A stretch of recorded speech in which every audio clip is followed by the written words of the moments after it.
Break के बाद आपका स्वागत है। नो मास्क नो एंट्री, राज्य और केंद्र सरकार का यही कोरोना प्रोटोकॉल अब 12 दिसंबर को जयपुर में होने वाली महंगाई रैली के लिए भी लागू कर दिया गया है। यानी कांग्रेस की रैली को लेकर उठाए जा रहे सवालों का सुरक्षा कवच ढूंढ लिया गया है। देखिए दिनेश शर्मा की यह रिपोर्ट। महंगाई रैली में सुरक्षा शील्ड, रैली में नो मास्क नो एंट्री। पूरे तरीके से मास्क 100% होना चाहिए। एक भी व्यक्ति मास्क के बगैर नहीं हो। ये हम लोग जहाँ से हमारा वर्कर चलेगा, लोग चलेंगे वहाँ से लेकर के चेक पोस्ट से लेकर के जो हमारी एंट्री पॉइंट होगा उससे लेकर के 12 दिसंबर को जयपुर में होने जा रही महंगाई हटाओ महारैली को लेकर कांग्रेस की तैयारियां जोरों पर हैं। लेकिन कोरोना की चिंता और विपक्ष के सवाल का जवाब भी ढूंढ लिया गया है। पीसीसी में हुई अहम बैठक में रैली में आने वालों के लिए योग्यता तय कर दी गई है और हमने पूरे तरीके से स्पष्ट कर दिया है कि जो भी व्यक्ति आएगा वो डबल वैक्सीनेट होगा। वैक्सीन दोनों डोज लगाई हुई उनके होनी चाहिए और अगर ऐसा नहीं है तो वो RT-PCR जो हमारा टेस्ट है वो 72 घंटे पहले बाद का होना चाहिए, 72 घंटे के अंदर का वो लेकर के आएगा। वैक्सीनेशन या RT-PCR टेस्ट के साथ ही नो मास्क नो एंट्री वाला प्रोटोकॉल भी लागू होगा। पार्टी की तरफ से मास्क की भी व्यवस्था की जाएगी। पूरे तरीके से मास्क 100% होना चाहिए। एक भी व्यक्ति मास्क के बगैर नहीं हो। ये हम लोग जहाँ से हमारा वर्कर चलेगा, लोग चलेंगे वहाँ से लेकर के चेक पोस्ट से लेकर के जो हमारी एंट्री पॉइंट होगा उससे लेकर के सुनिश्चित करेंगे।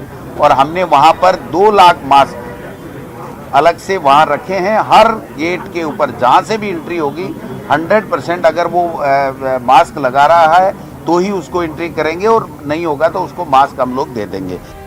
ओमिक्रॉन के खतरे के बीच हो रही इस रैली में पार्टी की ओर से कोविड प्रोटोकॉल की सख्ती से पालना करवाई जाएगी।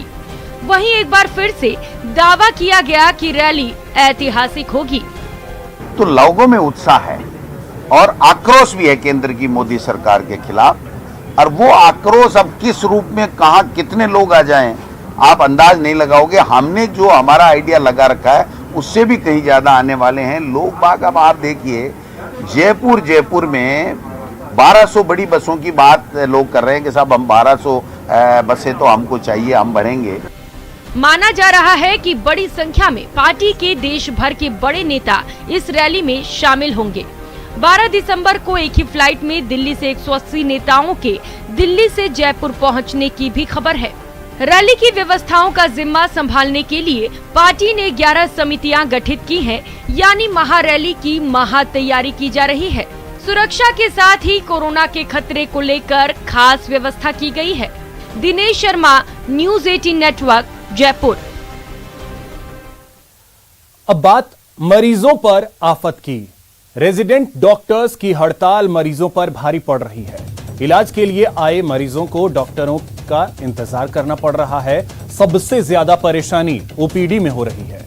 मरीजों के लिए आफत साबित हो रहे इस हड़ताल से जुड़ी 3 तस्वीरें हम आपको दिखा रहे हैं। पहली तस्वीर जयपुर की है, जहां रेजिडेंट्स डॉक्टर्स के कार्य बहिष्कार से 75% से ज्यादा ऑपरेशन टल गए। दूसरी तस्वीर उदयपुर की है, यहां भी अस्पतालों में हड़ताल से मरीज हलकान हैं। तीसरी तस्वीर कोटा की है। इस संकट काल में सीनियर्स डॉक्टर्स मोर्चा संभाल रखा है उन डॉक्टरों ने, लेकिन तब भी हालात जो हैं वो बेकाबू हो रहे हैं।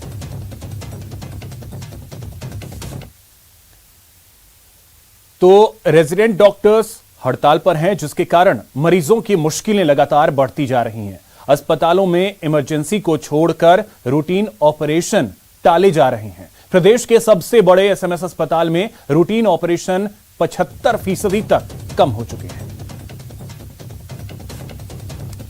और अधिक जानकारी दे रहे हैं सहयोगी सौरभ गृहस्थी।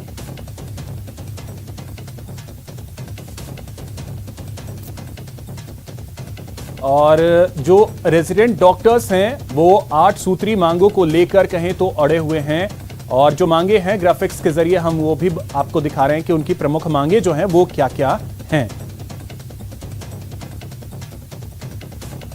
और चलिए इस वक्त खेल जगत से जुड़ी एक बड़ी खबर आपको बता दें। रोहित शर्मा भारत के नए वनडे कप्तान होंगे। विराट ने T20 के बाद वनडे कप्तानी गंवा दी है। यह बड़ी खबर इस वक्त की आपको बता दें। भारतीय टीम साउथ अफ्रीका के दौरे पर जाने वाली है और उससे पहले बड़ी खबर इस वक्त की आपको बता दें यह आ रही है कि रोहित शर्मा भारतीय वनडे टीम के नए कप्तान होंगे। और साथ ही साथ आपको बता दें कि T20 की कप्तानी जो है उन्होंने विराट कोहली ने पहले ही छोड़ दी थी और अब बीसीसीआई ने बड़ा फैसला लेते हुए वनडे की कप्तानी जो है वो भी सौंप दी है रोहित शर्मा को।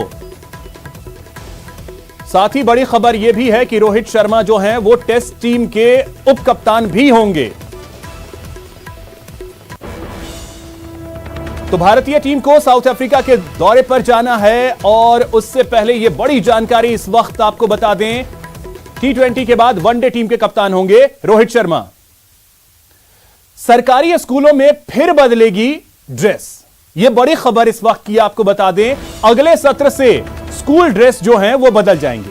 पहली से 8वीं के छात्रों को फ्री ड्रेस मिलेगी। 9वीं से 12वीं के छात्रों को पैसा देना होगा। हल्के नीले रंग की शर्ट और भूरे रंग की पैंट जो है वो होगी। तो छात्रों के ड्रेस जो हैं वो अगले साल से बदलने वाले हैं। तो जो अगला शैक्षणिक सत्र होगा उसमें जो बच्चे हैं उनके ड्रेस का कलर जो है वो बदल जाएगा। जो ड्रेस होगा उसमें आपको बता दें कि हल्के नीले रंग की शर्ट और भूरे रंग का पैंट जो है वो पहनना होगा छात्रों को। और पहली से 8वीं तक के जो छात्र होंगे उन्हें फ्री में ड्रेस दिया जाएगा और 9वीं से 12वीं तक के छात्रों को पैसा देना होगा। महेश दाधीच हमारे सहयोगी अधिक जानकारी के साथ जुड़ गए हैं। महेश, क्या जानकारी?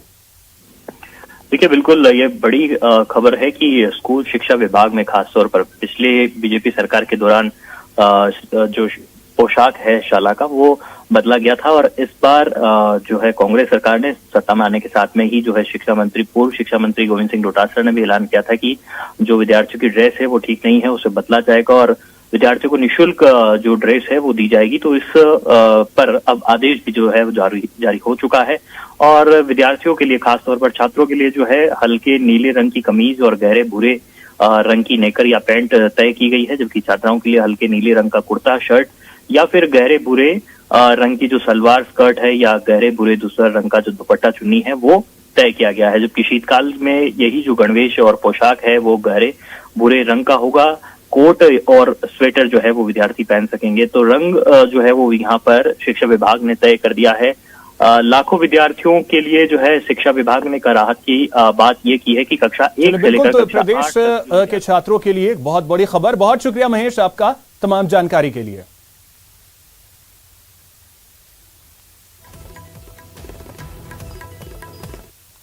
यहां रुकेंगे एक छोटे से ब्रेक के लिए।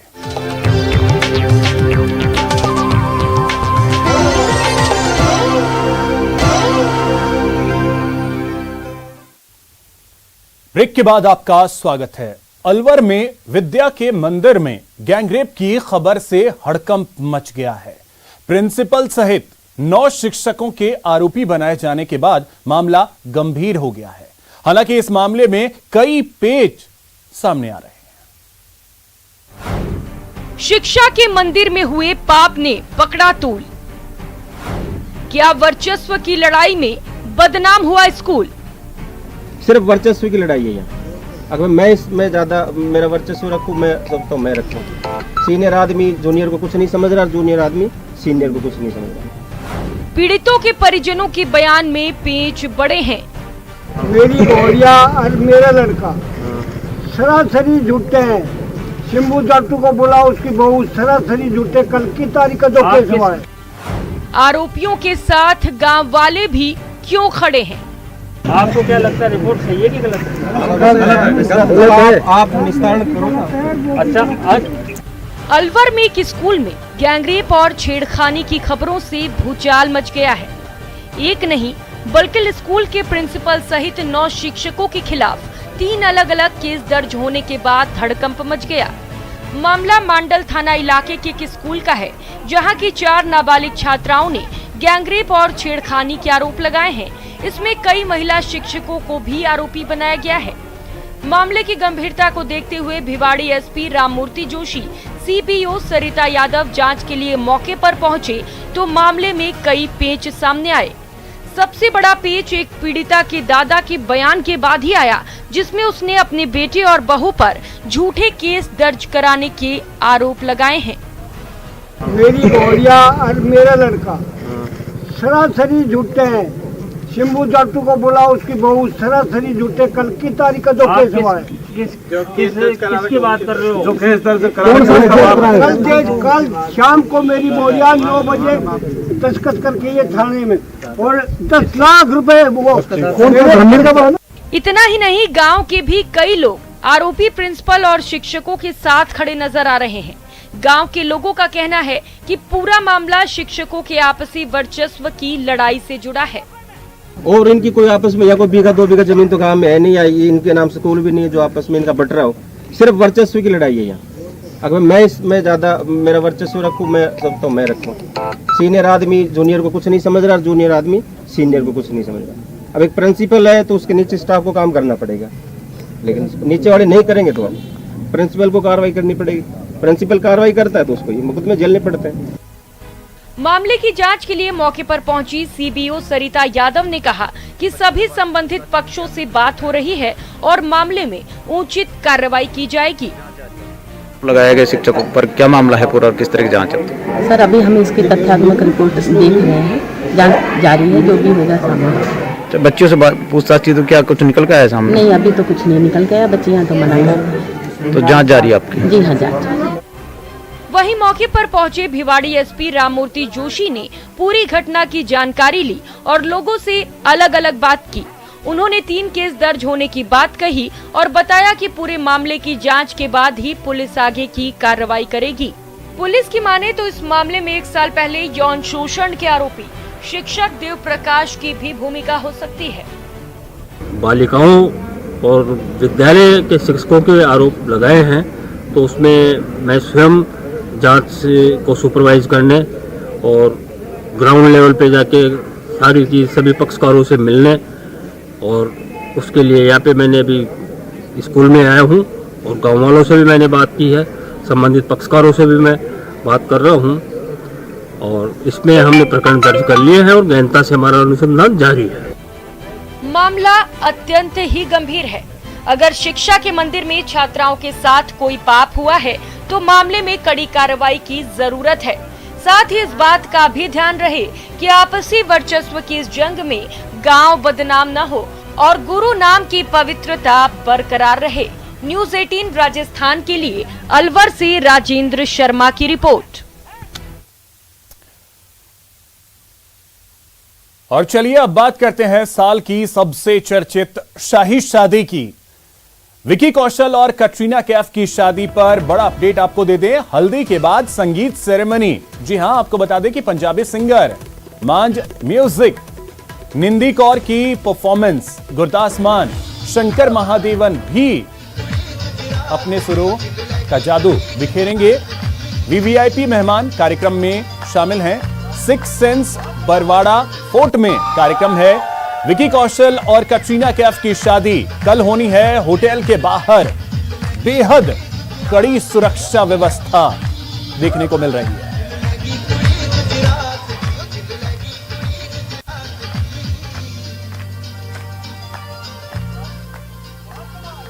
तो इस वक्त सहयोगी अरबाज अहमद और गिरिराज हमारे साथ जुड़ रहे हैं। सबसे पहले गिरिराज, आपके पास आ रहा हूं, क्या जानकारी, क्या कार्यक्रम चल रहा है?